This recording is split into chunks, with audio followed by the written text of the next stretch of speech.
উদ্দীপক, এদিকে হচ্ছে টি, টি হচ্ছে তাপমাত্রা, আর এদিকে হচ্ছে পি, বি হচ্ছে আয়তন।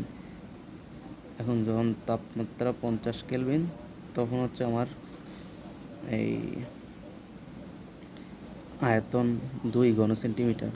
যখন তাপমাত্রা 100 তখন আমার আয়তন হচ্ছে 4। যখন তাপমাত্রা 200 তখন আমার আয়তন হচ্ছে 8। তাহলে প্রশ্ন, উদ্দীপক কোন সূত্রকে সমর্থন করে? উদ্দীপক কোন সূত্রকে সমর্থন করে? তাইলে স্যার এই গ্রাফ থেকে দেখা যাইতেছে এখানে বি আর টি এর সম্পর্ক। তাহলে বি আর টি এর সম্পর্ক হচ্ছে সমানুপাতিক যখন পি স্থির। তাহলে যখন পি স্থির তাপমাত্রা আয়তনের সমানুপাতিক, এটা কার সূত্র? এটা হচ্ছে চার্লসের সূত্র। চার্লসের সূত্র।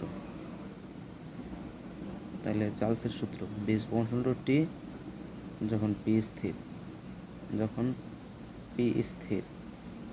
তাহলে এই সমানুপাতিক চিহ্ন ওঠানোর জন্য হচ্ছে আমার একটা সমান আনলে একটা কনস্ট্যান্ট দেবো। কনস্ট্যান্টটারে কে ধরতাছি?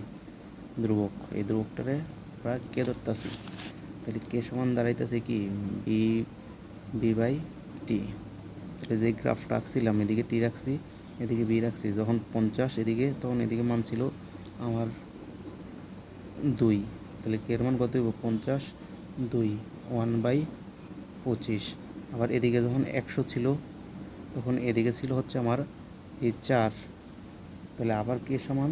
P by T. তাহলে 100 বাই কত? 4। আমার কত? নিচে 100 উপরে 4, আমার কত? 1/25। কে কে? ধ্রুবক। প্রমাণিত।